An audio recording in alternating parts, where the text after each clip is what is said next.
Les hommes regardent l'apparence, mais le Seigneur regarde le cœur.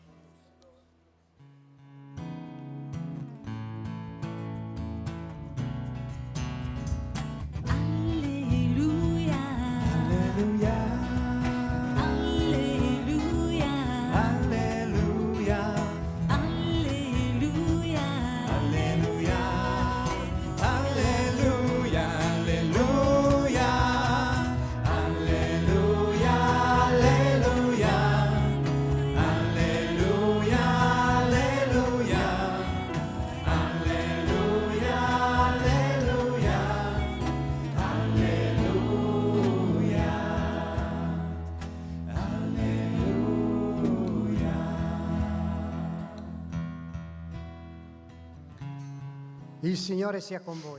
Le Seigneur soit avec vous et avec votre esprit. De l'Évangile de Jésus-Christ selon saint Matthieu. En ce temps-là, Jésus disait à ses disciples, « Ce que vous faites pour devenir des justes, évitez de l'accomplir devant les hommes pour vous faire remarquer. Sinon, il n'y a pas de récompense pour vous auprès de votre Père qui est aux cieux. Ainsi, quand tu fais l'aumône, ne fais pas sonner la trompette devant toi, comme les hypocrites qui se donnent en spectacle dans les synagogues et dans les rues pour obtenir la gloire qui vient des hommes. Amen, je vous le déclare. Ceux-là ont reçu les récompenses. Mais toi, quand tu fais l'aumône, que ta main gauche ignore ce que fait ta main droite, afin que ton aumône reste dans le secret. Ton Père, qui voit dans le secret, te le rendra. Et quand vous priez, ne soyez pas comme les hypocrites, qui aiment à se tenir debout dans les synagogues et au carrefour, pour bien se montrer aux hommes. Amen, je vous le déclare, ceux-là ont reçu leur récompense. Mais toi, quand tu pries, retire-toi dans ta pièce la plus retirée. Ferme la porte et prie ton Père qui est présent dans le secret. Ton Père qui voit dans le secret te le rendra. Acclamons la parole de Dieu. Louange à toi, Seigneur Jésus.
Je commence l'homélie avec un remerciement, avec plusieurs merci.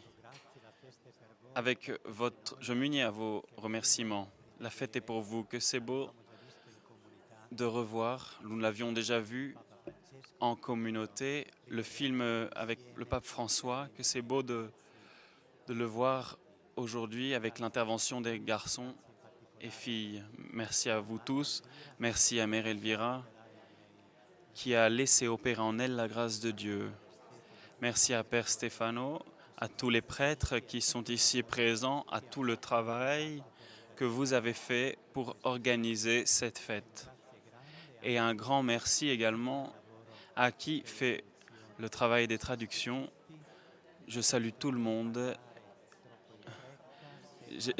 J'essaye de ne pas parler trop vite. Si je parle trop vite, arrêtez-moi, levez la main comme on fait chez le dentiste s'il fait mal. Cet évangile que nous savons tous, nous le lisons tous les ans le mercredi des Cendres. C'est une grande page de l'évangile Et c'est une page qui nous touche profondément. Et ce n'est pas un hasard si l'Église nous l'a fait lire le mercredi des cendres en cheminement vers la Pâque, parce que c'est un grand miroir de l'amour de Dieu qui nous désire sincères, authentiques.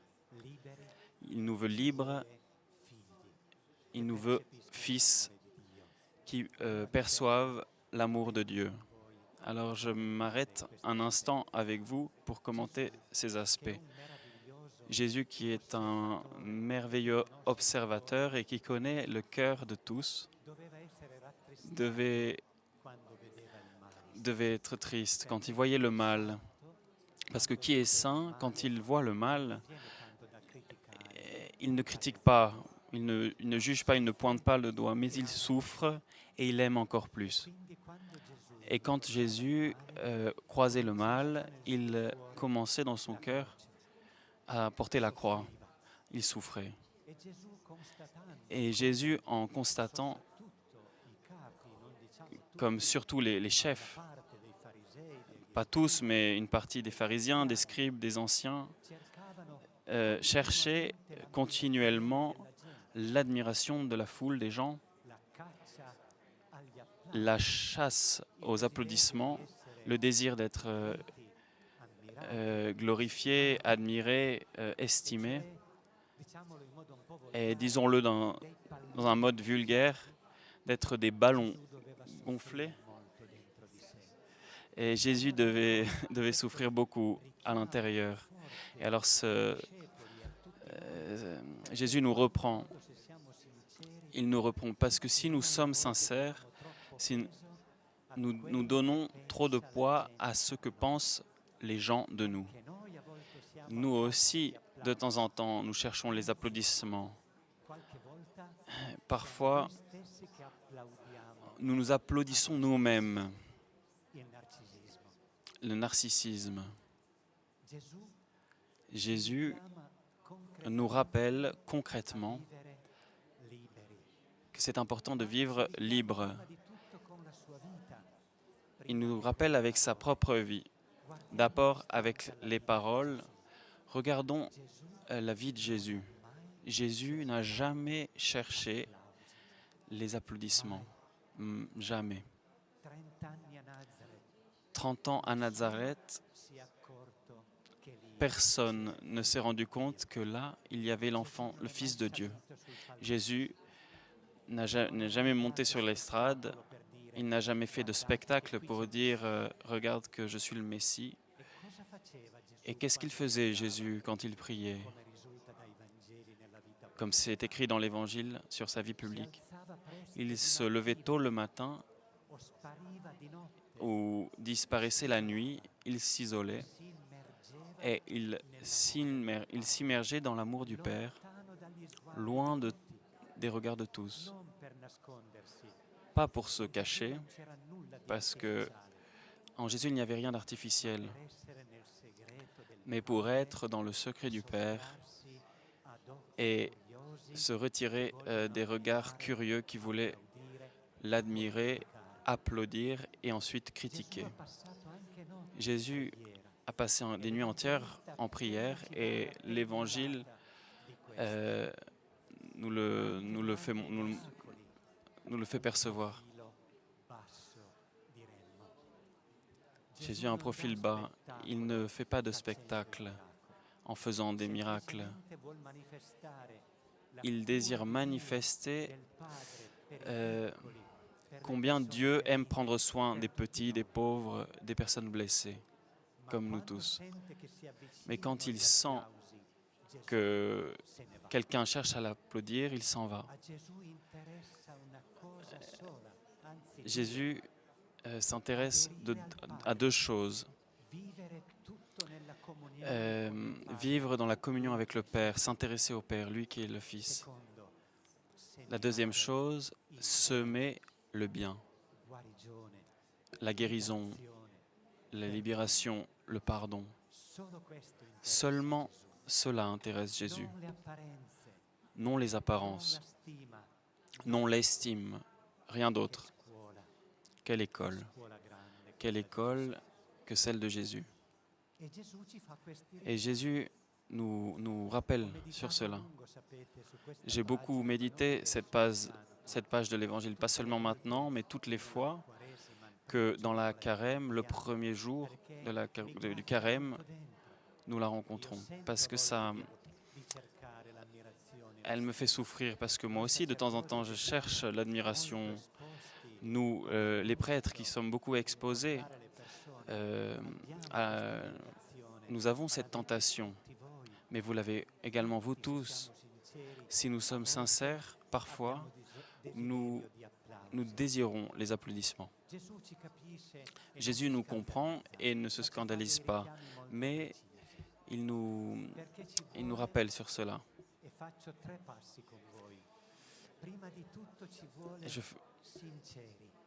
La première des choses, il nous veut sincères, authentiques.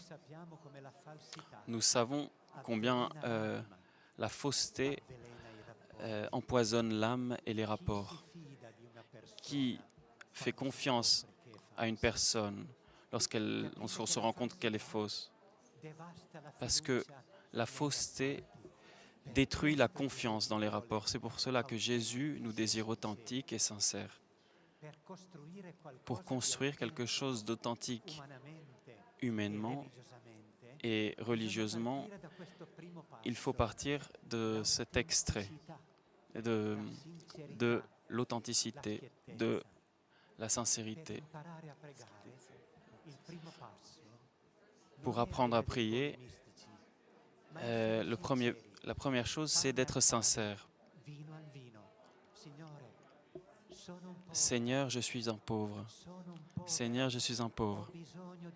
J'ai besoin de toi. Voilà un pas de sincérité.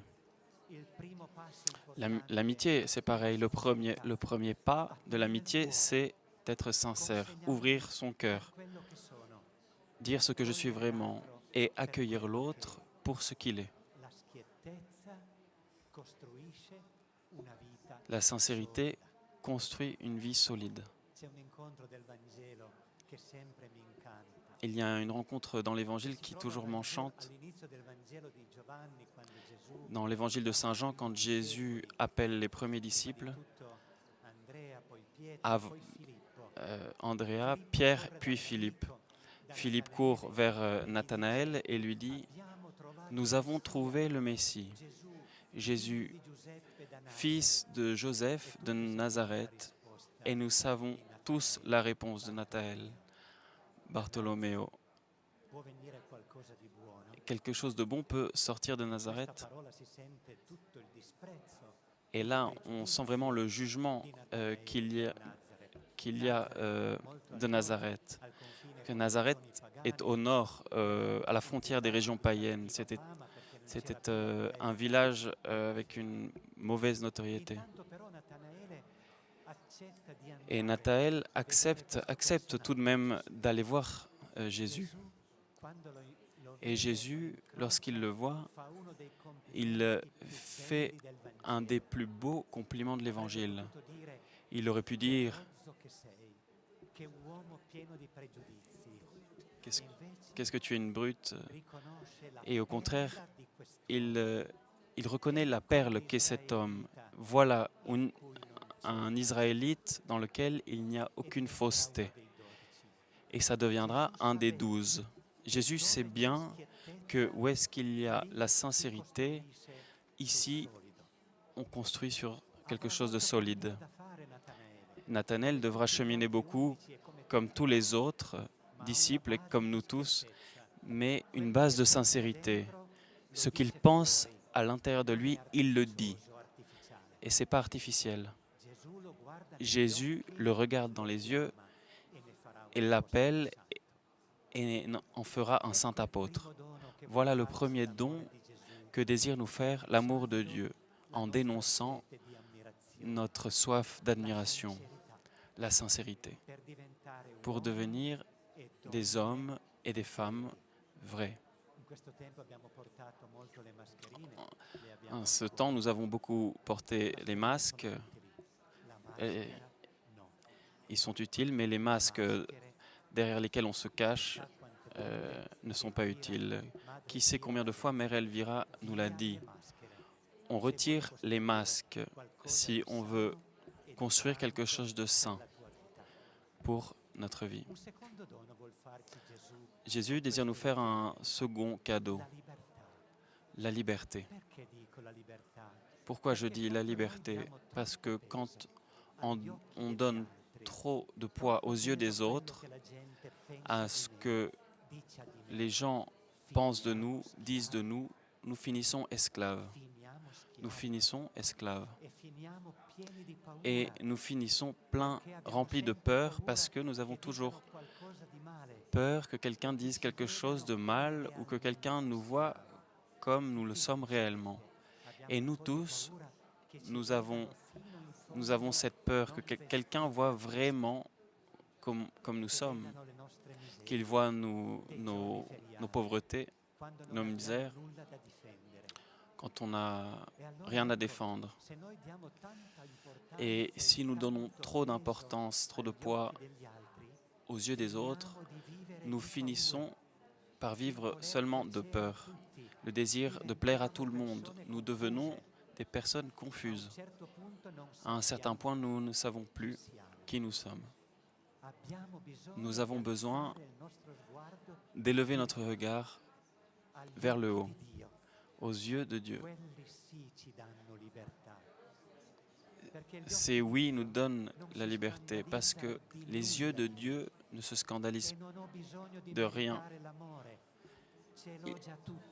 On n'a pas besoin de se mériter l'amour. Les yeux de Dieu sont les yeux d'un Père qui aime gratuitement, pardonne et ne termine jamais d'aimer. Et quand il me trouve plus pauvre, bien sûr qu'il n'est pas content, mais il m'aime encore plus pour me relever. Ses yeux me donnent la liberté. Et notre conscience a besoin de rencontrer les yeux de Dieu. Parce que seulement là, nous devenons libres. Nous laissons tomber ce que les gens pensent de nous, ce que les gens disent de moi, et aussi ce que je pense de moi. Ce qui est essentiel, c'est ce que Dieu voit de moi, son amour qui m'aime malgré tout. Un amour que je ne dois pas mériter. Il y a déjà l'amour de Dieu. Et cela me rend libre. Alors ça veut dire, excusez-moi pour le mot, je dois me foutre du regard des autres? Non, bien sûr que non. Nous avons besoin aussi de la confrontation avec les autres. Dans une famille comme la communauté, nous avons besoin de quelqu'un, commencer de l'ange gardien qui me confirme dans le bien, qui me reprend dans la difficulté et me reprend aussi quand je me trompe. Nous avons besoin de cela. Mais nous avons besoin avant tout et surtout que notre conscience rencontre le regard de Dieu. Alors, voilà que les autres regards nous aident à trouver de l'équilibre. Alors nous apprenons à aimer le regard des autres et non à en dépendre comme des esclaves, mais à nous laisser confronter, à nous laisser corriger, rappeler aussi pour grandir. Mais c'est une autre chose que de devenir esclave de la pensée de l'autre. Au centre, il y a les yeux de Dieu. Et pouvoir rencontrer les yeux de Dieu avec nos yeux, ça, c'est la prière. Et le troisième passage, Dieu nous veut fils qui ont confiance en lui. Il y a un brin de l'évangile de Saint Jean qui est beaucoup plus important qu'au premier abord. Jésus qui est en polémique avec les Juifs, qui ne croient pas en lui, à un certain point, dit une parole brûlante. Il dit, comment est-ce que vous pouvez croire, vous, qui prenez la gloire les uns des autres et ne cherchez pas la gloire qui vient de Dieu seul? C'est comme dire, la vanité, chercher l'admiration, la gloire les uns des autres vous détruit et détruit votre foi, détruit votre rapport avec Dieu parce que vous êtes esclave de l'admiration. Cela vous ferme à Dieu et vous dévore le rapport que vous pourriez avoir avec lui. Vous restez fermé au ciel.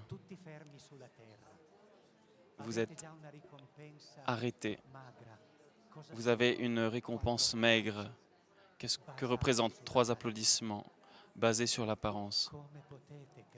Comment vous pouvez croire, vous qui prenez la gloire les uns des autres et ne cherchez pas la gloire qui vient de Dieu seul? Ce que Dieu voit est vrai. Alors, dans la mesure où notre conscience cherche le contact vrai avec Dieu, nous devenons authentiques, libres, nous devenons des personnes qui croient, qui apprennent à avoir confiance en Dieu et à se confier à Dieu. Mais nous devons arrêter la soif des applaudissements. Pourquoi parfois notre prière a du mal à être authentique, à couler? Parfois parce que nous avons notre égoïsme, nos faussetés, mais surtout parce que nous donnons trop d'importance à ce que les autres pensent de nous. Si à ce moment-là, nous avons l'humilité d'élever notre regard vers Dieu et lui dire, moi je suis comme tu me vois, je n'ai rien à te cacher parce que à tes yeux, tu me connais parfaitement. Et vous expérimentez à ce moment-là que ce geste de sincérité vous ouvre le cœur de Dieu, il vous ouvre le chemin, parce que c'est l'humilité, la porte qui nous ouvre à Dieu. Ce n'est pas se gonfler nous-mêmes, ce n'est pas se croire qui c'est qui, ce n'est pas se donner des airs, c'est l'humilité, la sincérité, la liberté qui sont déjà des dons de Dieu. Et quelle est la récompense que Dieu promet, que Jésus promet, si nous cherchons vraiment le regard de Dieu et pas simplement l'admiration humaine? Simplement, je l'ai dit déjà, c'est la plénitude du cœur, un cœur content, un cœur qui sent l'amour de Dieu et sa communion. Il est heureux, il jouit. Et ça, c'est un trésor qui n'a pas de prix. Se sentir fils aimé, accueilli, pardonné, cela remplit le cœur. Personne d'autre et aucune autre chose peut remplir le cœur comme les yeux de Dieu qui nous approuve. Et alors, c'est beau si pendant ce désert, pendant cette fête que vous vivez, souvent, chacun d'entre vous, à n'importe quel moment, cherche le regard de Dieu. Votre cœur se remplira de joie. Et je conclus avec le témoignage d'un saint, un saint particulier de toute notre Église, mais aussi de notre communauté, qui s'appelle la communauté missionnaire Charles de Foucauld. Vous savez que le 15 mai, le pape François a canonisé Charles de Foucauld, qui était bienheureux, et il l'a déclaré saint pour toute l'Église. Eh bien, cet homme qui a vécu il y a 100 ans Jusqu'à 28 ans, il a gaspillé sa vie. C'était un jeune brillant d'une famille noble. Il a entrepris une carrière militaire. Il a, il a été éduqué par les jésuites.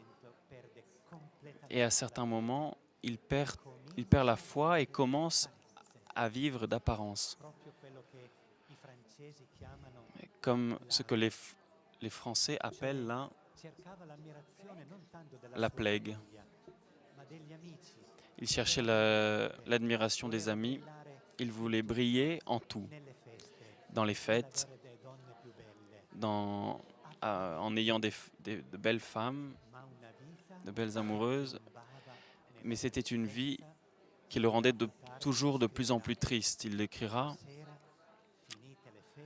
quand le soir, les fêtes étaient finies, les plaisirs mondains finis, il se retirait dans sa chambre, rempli d'une tristesse incroyable. Et oui, une vie vide, une vie d'apparence, de fête, tout cela ne peut porter que vide et tristesse. À 28 ans, ça aurait été beau de connaître un peu mieux sa vie, mais à 28 ans, il rencontre Dieu à travers un prêtre.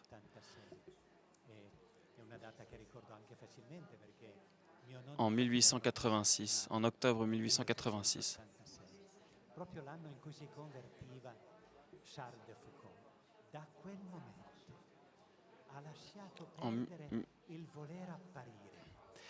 Il a laissé le désir d'apparaître, le désir de briller, le désir d'être admiré, et il a cherché une seule chose, ressembler à Jésus de Nazareth.